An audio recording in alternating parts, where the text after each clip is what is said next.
Peace, peace, peace, peace, peace. This is your sister Rue, MaWu Lisa Temple in the beautiful, gorgeous upstate New York, Hudson Valley area. And I come to you today with another episode of The Healing Chamber. I thank you so much for joining us on tonight. What we'll be talking about is something that's very important, and I think a lot of times gets overlooked, especially in our community. It's communication, health, and family. Now, I want to remind you of our African proverb that we've been using for this series. He who conceals his disease cannot expect to be cured. He who conceals his disease cannot expect to be cured. He who conceals his disease cannot expect to be cured. You know, I repeated that 3 times because 3 times is the sunnah. But I also repeated it 3 times so it can really sink in. I remember when I first read it, I was ambivalent. I felt some way about it because I thought about how I was raised. And I thought about how I've tried to be in these latter years of my life. You know, once you start a journey and you begin to transform and change, you start to examine the way that you were taught things and if they're of any benefit to you anymore, and if there's things that maybe did not benefit you, and maybe you can now change this, be the vanguard to make the change in your life, space, family, community. So in talking about communication, about our health, I don't know about you, the people that can hear the sound of my voice, but my mom and dad did not run around telling us what was going on with them. If we found out anything, we found out by eavesdropping or hearing one of the other family members gossip about it. But our parents did not sit us down and say, hey, this is what's going on, because we were raised very much in a time where children were supposed to be seen and not heard. And definitely not taught to, communicated to, or consulted or anything. So moving forward, when things would go on, it would be such a terrible shock to our system. I remember when we lost my grandmother. We were so confused. We had just been in her house. We didn't understand what was going on. She was fine, or so we thought. We didn't know she had a myriad of problems already going on. And maybe we shouldn't have, maybe we should have, but I just think back thinking my grandmother is like Superwoman. But fast forward when it was my mom. Oh, how I wish she would have talked to me about so many things.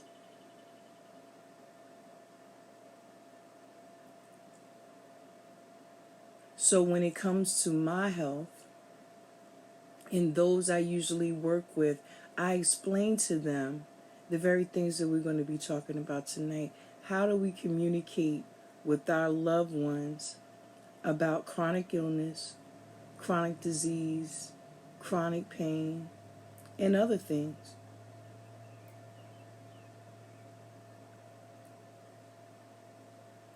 Your health, your family are the core of your being. Remember I talked about health being our optimal birthright. In Islam, it talk about our children, our families being tests. So these things go together in my mind, see? But where does this communication begin? How do we begin to talk about our health with our family, loved ones? Well, first it starts with communication with your healthcare provider. You have to understand what's going on. When you are first diagnosed, there can be a myriad of feelings, emotions, thoughts, questions going on. You get confusion, like, what do you mean? this is happening. Disbelief, shock, this can't be. Denial, this is not happening. I'm being punked. And sadness, why is this happening? Why is this happening to me? And anger. That's one that I personally can say that I even had shame and guilt about. I was ashamed that I was angry.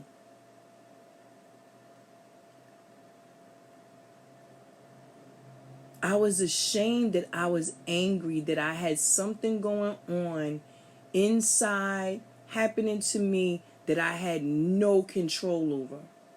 Or so I thought.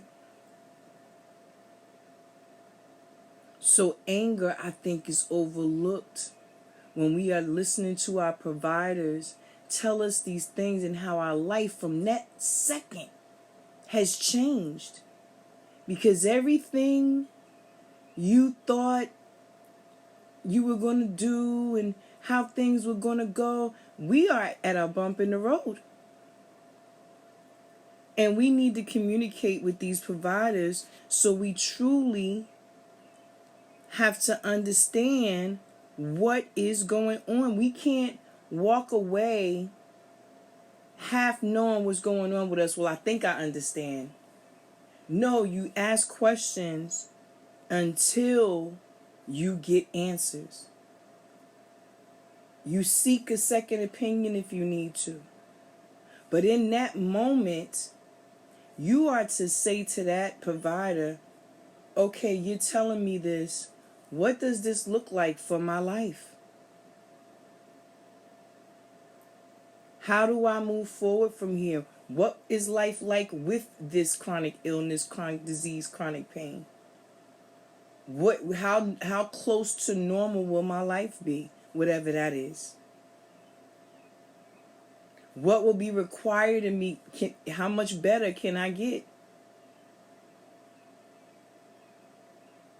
Now again, remember, MaWu Lisa Temple does not sit here and try to diagnose or give any medical advice, but in this particular case, as I always say, ask questions. And these go directly to the provider. You're not going to walk out here and tell me I got something going on, and then when I ask you, you don't have time enough to tell me what it is. One of the biggest problems people have in communication in their health is feeling like when they talk to their provider, they are not heard, especially in our community. You go in and tell them you got a headache, you're too fat. You're eating fat back, not realizing you're a vegetarian, and you don't even, you understand what I'm saying? They don't even know their patients. So you begin to feel like just a number, just some person they tell in the course of their day, hey, yeah, by the way, you're dying. Talk to you later. See you next week. See the receptionist on the way out. Many of us don't have a healthcare team that we can really talk to and feel like know that we are being heard. We are being listened to. That what we're saying is being comprehended. They understand what it is we need from them in that moment. But because many of us weren't even ever taught to ask anything about our health, we don't even know the questions to ask. And in that moment when you're being told that something so critical, so life-changing is going on, you definitely can't come up with questions sometimes. One of the things I always suggest to people, keep a little notebook with you. I do that whether it has to do with the doctor or not. Keep a notebook with you. Write stuff down. Thoughts are fleeting. They come and they go. Especially as we are bombarded with things all the time. Sensory overload.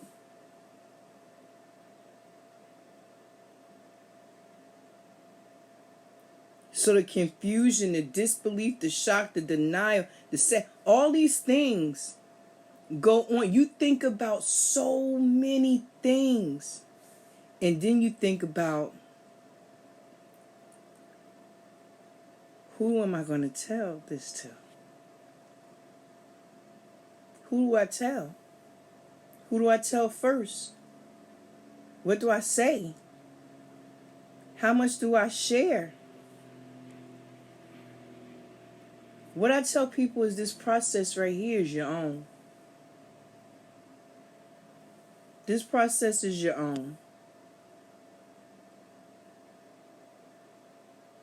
Nobody can tell you what you can feel or what's right, quote unquote, or wrong to feel in that moment that you're being told that your life is changing forever or has changed forever or confirmed the thing that you thought was going on. So now though, who do you tell? So for those who are married, and I'm gonna stick with married first, if you're a younger person, maybe your parents, your sister, your brother, your close companion.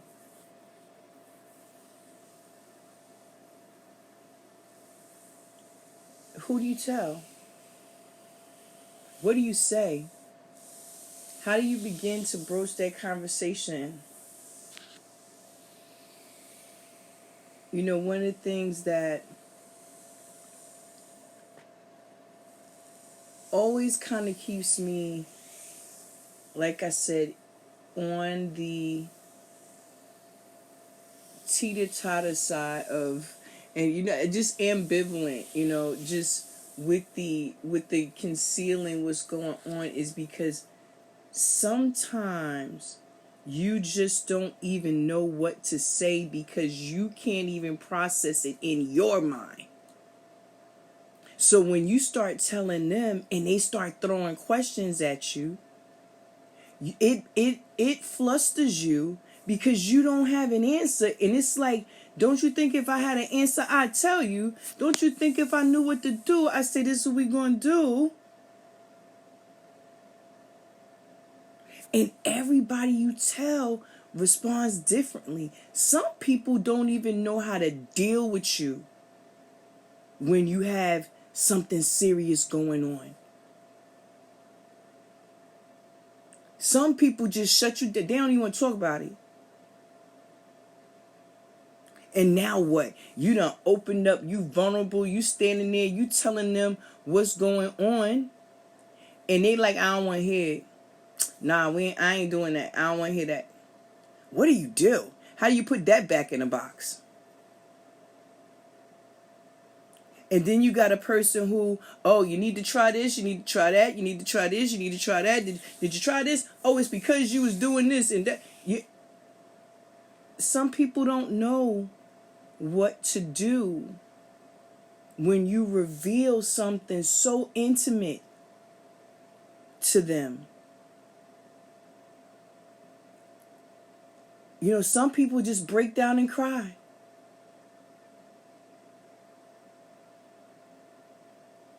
Tell you how sorry they are for you.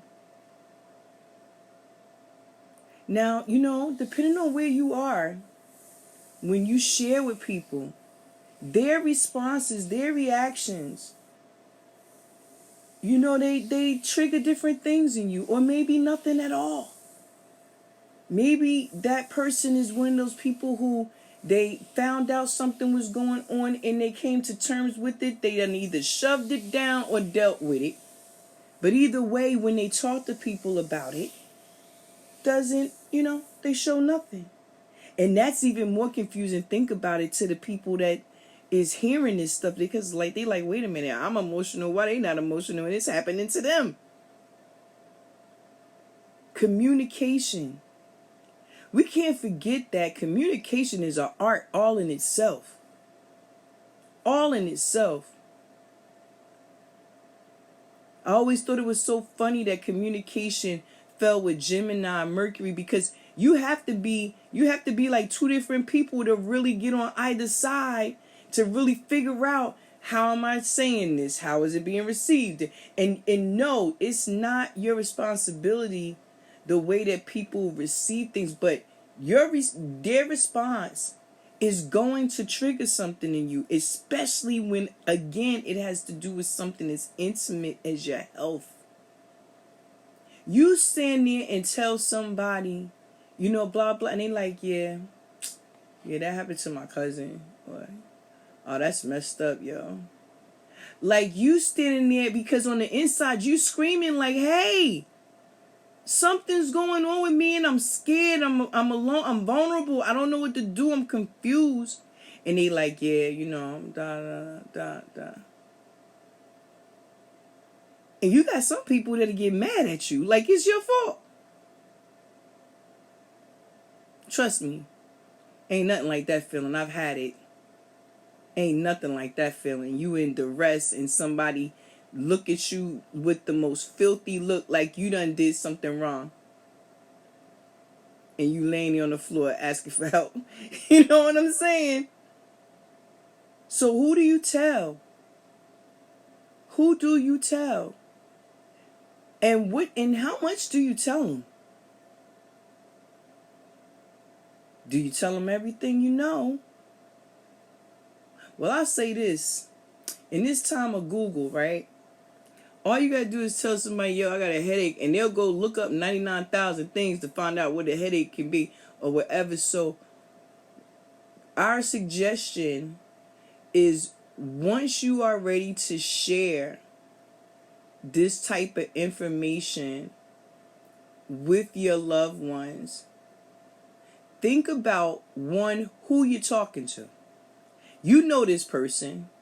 You've seen them respond to other things before. And even though this is pressing you and you don't want to keep it from them, remember who you're talking to. And think about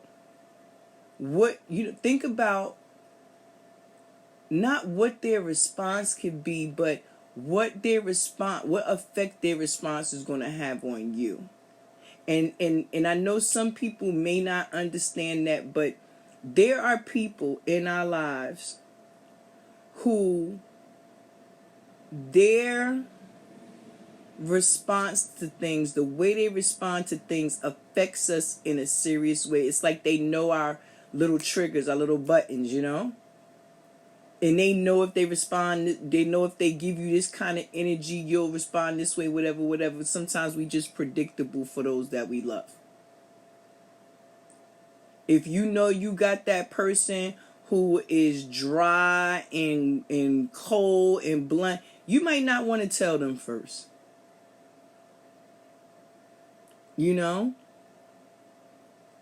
I literally remember hearing somebody saying, yeah, well, we all gonna die anyway. That does not comfort a person that just found out they got some serious stuff going on. We all gonna die anyway? Really? That's what you say to me right now in this moment. So be mindful who you tell and how much you tell. It helps. Now, I talked a little bit about some of the feelings, the feels, the confusion and all these different things, right? Much like the stages of grief, they have these stages, and grief is actually included in the stages of hearing things about chronic disease, chronic illness. When we are diagnosed with these things, grief is part of that. So if grief has its own stages, right? And it's a part of the stages of sadness or whatever you got going on with finding out you have a chronic, you got levels of feelings and things that you will go through as this process goes on. Anybody that's ever waited for a test of any kind, any significance, knows that one day can feel like a million days, waiting for the phone to ring to tell you what's going on. And God forbid the doctor tell you they don't want to talk to you on the phone, they want to talk to you in person. Oh, you a wreck. Again, communication. I'll tell you this. Take that back to having a good healthcare provider that knows you, somebody that really understands you. A good healthcare provider knows their patient, and they know that if they tell you, "Oh, I'm a talk to you when you get to the office. Just come to the office as soon as you can." If they really know you and know that ain't going to do nothing but exacerbate your anxiety and possibly cause you to maybe even have an accident or worse on the way, they'll tell you, "Hey, so and so, you know, I really wouldn't talk to you in person, but let me just say, blah, blah, blah." They'll give you a little bit more than just come to the office. They're not going to have the secretary call you. They'll call you themselves. I have one healthcare provider on my team that will text you, call you, no matter what time of day or night. She is a vanguard in the way of bedside manner. I'll tell you that much. Something that is truly lost on some of these up and coming physicians and providers and caregivers. People forget it only take a split second for you to be on one side of the other side of that care need. I remember telling somebody one time when my mother was really going through, I said, this could be your mother today. Not tomorrow, today. This could be your mother when you get home. Just remember how you're treating my mom right now. And of course, you see their back straighten up a little bit, but they forget. Again, communication and health. We forget that when we are dealing with people who are in such a vulnerable state, how we treat, you can be the last person to say something to that person.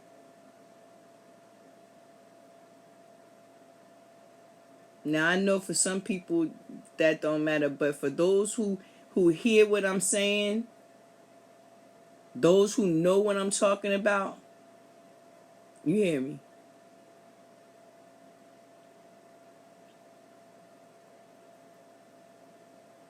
Communication, health, healing. Next, I'd like to talk a little bit about specific relationships in sharing your information, i.e. with your husband, wife, and children.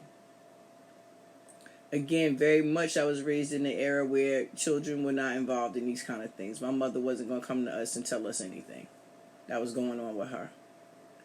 And I can remember a very specific incident that took place in my own family where if some information wasn't shared and it caused a major rift in the family, which to this day we have not truly recovered from. We've been able to talk about, communicate, what could have been different in that scenario. But again, you don't always know how much to tell a person, and sometimes you just don't even know what to tell them. And sometimes, especially if the illness or disease has been long-standing, they don't want to hear it. They hear it. They've been hearing it for 5 years, 7 years, 12 years, their whole life, that you sick, or you in pain, or they don't even. It's not that they don't care. Let me just say that it's not that they don't care,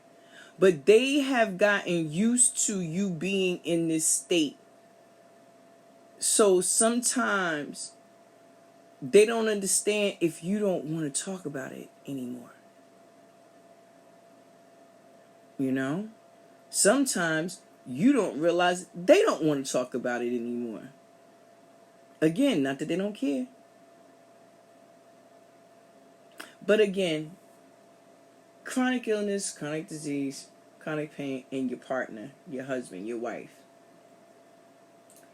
You know, for those people who have done matrimonial services, you know, they talk about that till death do us part, you know, in sickness and in health and all this good stuff, right?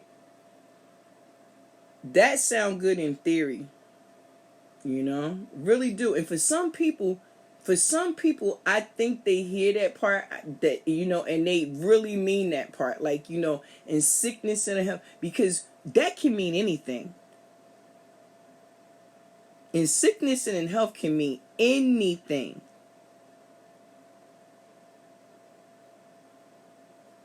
So to make that vow to someone is very important. That we think about, do we really mean this? If you gotta clean Tyrone's behind, or you gotta, you know, bathe Mildred, are you gonna be able to do this thing right here? And we ain't talking about for now, we talking about maybe for the rest of their life.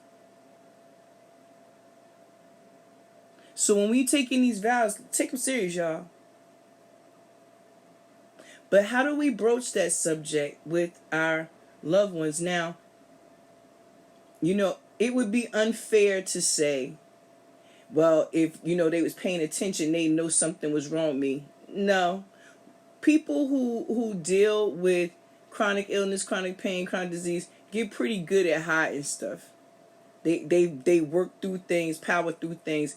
Sometimes when the pain is debilitating, or whatever the situation is severe, major weight loss, weight gain, you know, whatever the case may be, something that can be seen very easily, you know, the mate can't help but see it. But sometimes it's subtle things, headaches.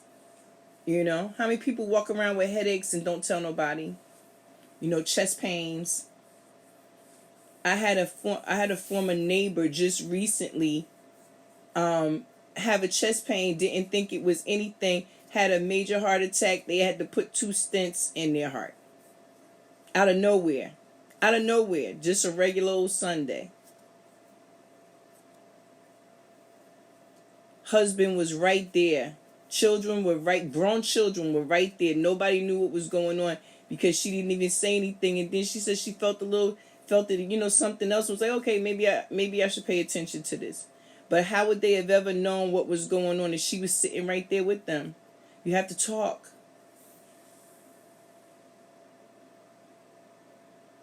You know, many people get in relationships and they get comfortable. You know, and they don't take the time to sit and talk about some of the things that's very important to talk about if you talking about spending the rest of your life together with somebody. You know, later on this in this series we'll be talking about bioethics and, you know, things like that, you know, trust and wills and all of that kind of stuff, living wills and all of that, you know. I felt like that was a bit much to add to this today. Because today is just really about how do we share with someone that something is going on with us, and this may possibly be the thing to, you know, cause my ascension. And that, you know, while nobody knows the time or the hour of the day that they'll ascend, knowing that you have a chronic illness or disease, you know, ups the chances that this may be sooner than we had planned for.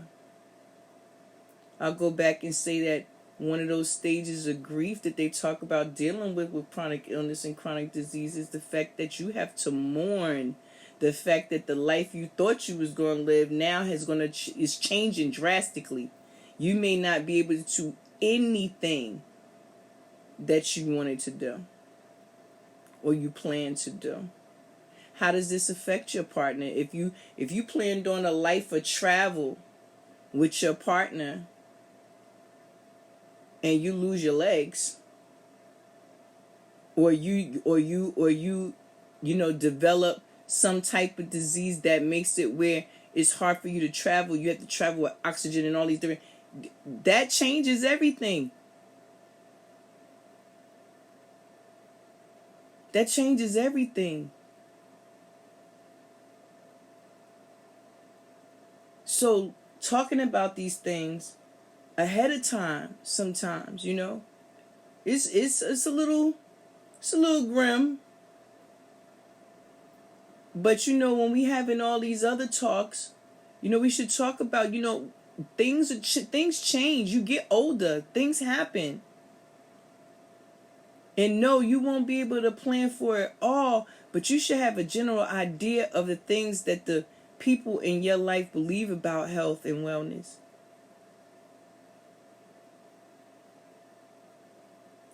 So many men, I want to say this, so many men suffer in silence with their health because they don't talk. You think they don't talk about the regular stuff. They definitely don't talk about their health.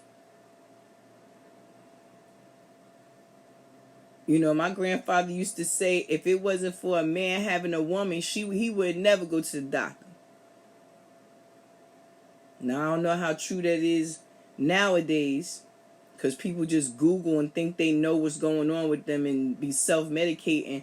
But back in the day, Big Mama made sure that, Pop got a prostate exam, or had his liver checked because he drank a little bit of the extra moonshine on the weekends.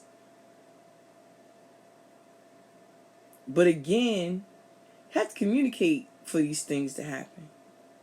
Have to be comfortable with discussing health. We need to normalize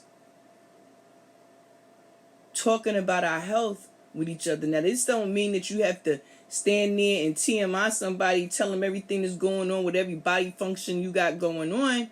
But at the same time, if it's going to affect them, it's going to affect you, it's going to affect your life, this needs to be a conversation. It ain't nothing like finding out something devastating is going on with you and having somebody walk away in that moment when you tell them this is too much for me, and walk away. And I ain't talking about walk away, come back. I'm talking about walk away and be done. Like, yeah, I don't need no sick wife. I don't need no sick husband. I'm out of here. I'm going to tell you, that will change your life.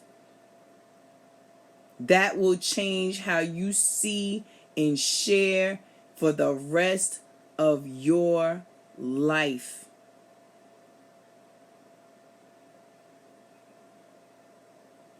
And if there are children involved, because that's what we talk about now, how do you let children know, hey, mommy or daddy is really, really, really sick, and what do you tell them? How much do you tell the children? Because again, all you got to do is tell them a word and they'll go Google it, and now they're coming up with their own conclusions. So this is why we have family conversations, because they need to understand that vast world of information out there may or may not apply to what's going on with your situation. And they can't be stressing themselves out.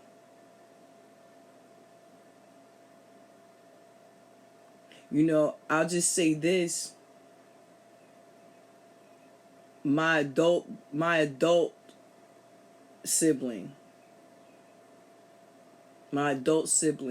we dealt very difficult. I can't even get the words out. This is part of why this episode for me was not one that I felt like I wanted to be on camera, because I am very emotional right now and I won't even hide it. Talking about your health to those you love, and sometimes you got to do it with strangers too, because they always changing your doctor, so you got to keep repeating things over and over again, reminding yourself how things are. But me and my siblings, we did not deal well with the ascension of my mother because we didn't know what was going on. For me, the ascension part wasn't the hard part. It was when she first got sick because I didn't know what was going on. The ascension part, after she had the severe illness that was going on, I knew that that was a possibility.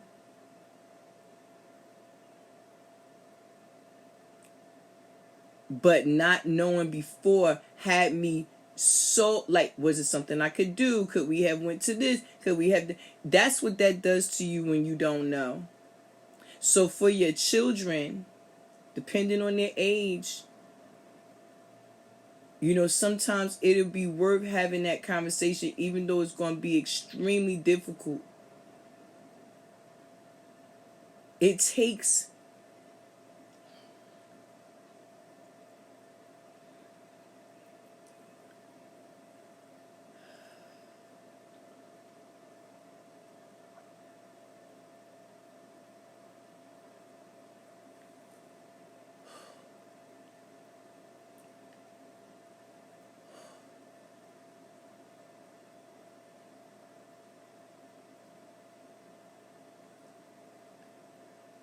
takes so much vulnerability to be able to admit to those who depend solely on you that you are in need.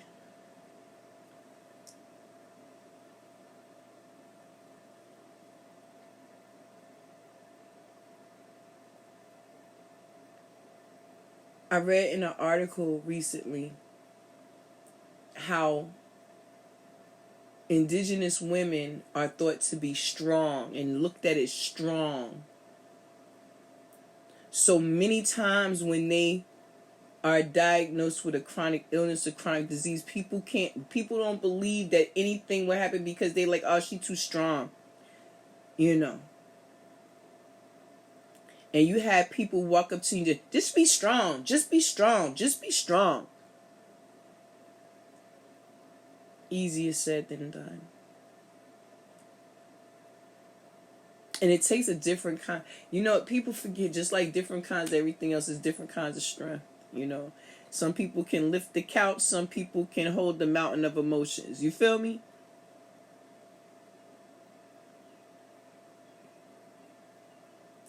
Most women suffer in silence because they carrying weight of all the things, because they know they can't show a crack in their armor.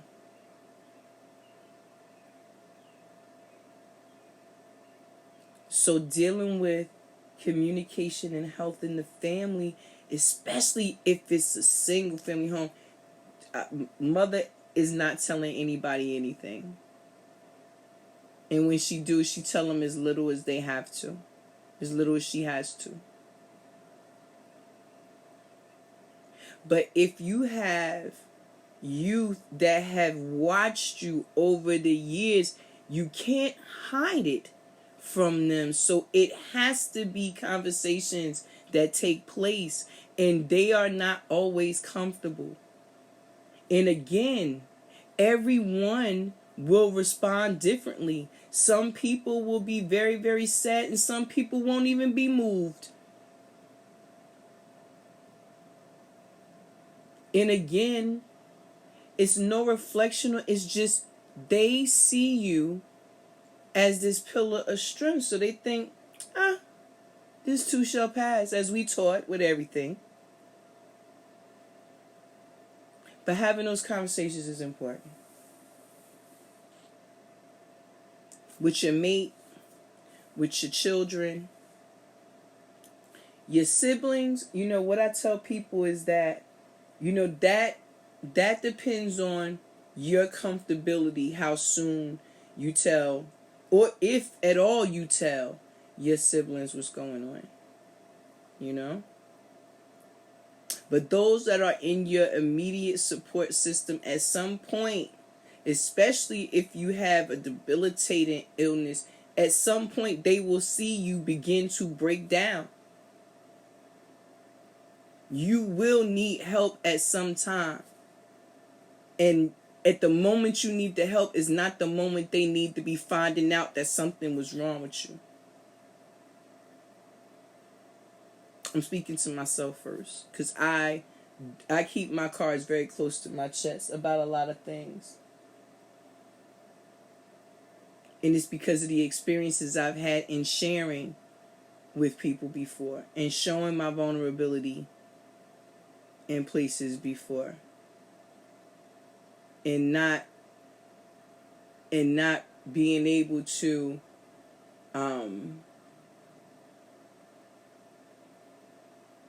truly feel comfortable with sometimes with people's responses or lack thereof.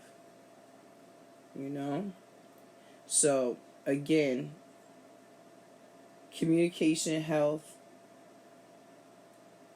very important. Family, friends, your job.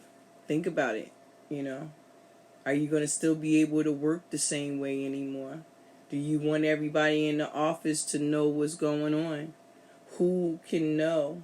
Now, of course, you know, you got laws that say, you know, HIPAA laws, people can't have your information released. Again, we'll talk about that when we talk about bioethics and all that stuff like that. But for right now, you know, you go in the office and Karen finds out that, you know, you got to have a major surgery. You know, she might not outright tell somebody, she gonna whisper something. You know, and once she whispers and somebody else whispers and the story gets around, now, you know, you getting your whole head transplant. So now you got to actually go and clear up whatever rumor is going around. That's if you care. But again, you know, you pick and choose who you tell and what you tell. You know, if you have a job that requires you to be healthy in a way that you're no longer healthy or in a way that you're beginning to deteriorate, it is important that you say something to somebody, because you can cause harm to yourself and to your clients or whatever, the people you serve. You know, i.e. a person that has seizures, you know, and they work with small children. Somebody should know that this person is prone to seizures in case it happens in a room full of 5-year-olds. You understand? I'm sure that's clear. But you know, you work at, you know, Family Dollar and you having problems with whatever, it's not important that everybody in there know. And if you do tell somebody, you have to be comfortable with the fact that they may end up telling someone. Again, discretion. Communication. We can't forget that people have different kind of communication styles. You know, people hear and listen differently. Speak and hear differently. So some people share information one way and receive it another, blah, blah, blah. So, communication, health, family, friends, talking about it.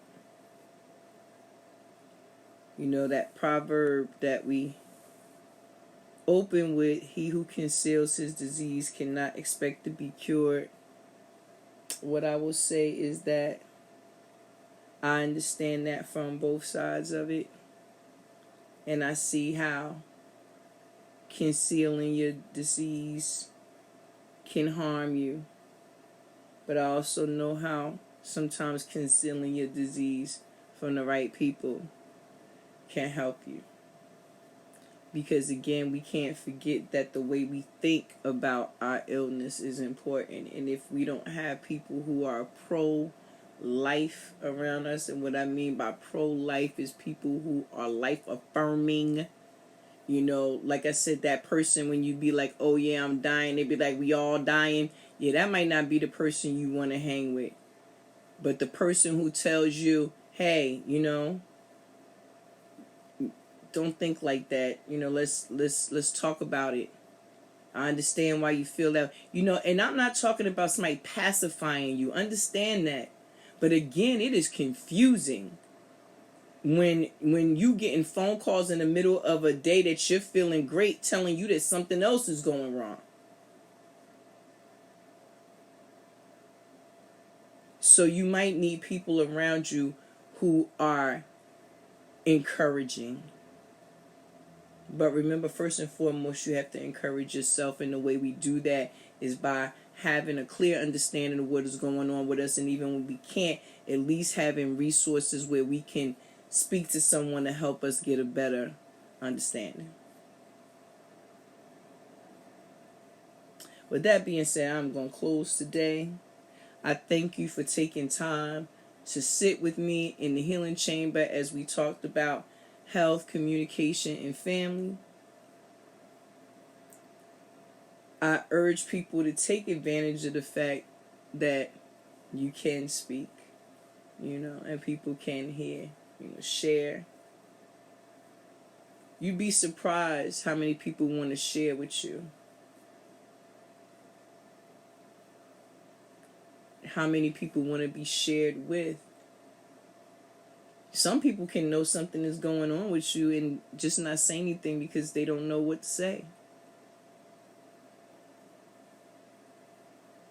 Be mindful of each other. Pay attention. Look for the signs, because communication is more than just talking. It's body language, sign symbols, all these things. Changes in mood, eating habits, hygiene, all of these things, because we know that along with being told that something is going on with you, having that communication come through, again, with that confusion, depression, all kinds of things can set in. And there are always lines of communication open when someone is going through. We just have to know how to hear it, see it, receive it. I'm your sister Rue, MaWu Lisa Temple in the beautiful upstate New York, Hudson Valley. I thank you so much for joining us in the healing chamber. Remember, you can send any questions or requests or requests for resources to mawulisatemple@gmail.com, or you can hit us in the DMs at MaWu Lisa Temple 1 on Instagram. I look forward to seeing you all, talking with you all next week. We will be talking about crystals and gems. That is what our plan is. So in that vein, I'd like to thank you again, and just remember, we are here to heal, and we're doing it out loud. This is your sister Rue. Peace and prosperity.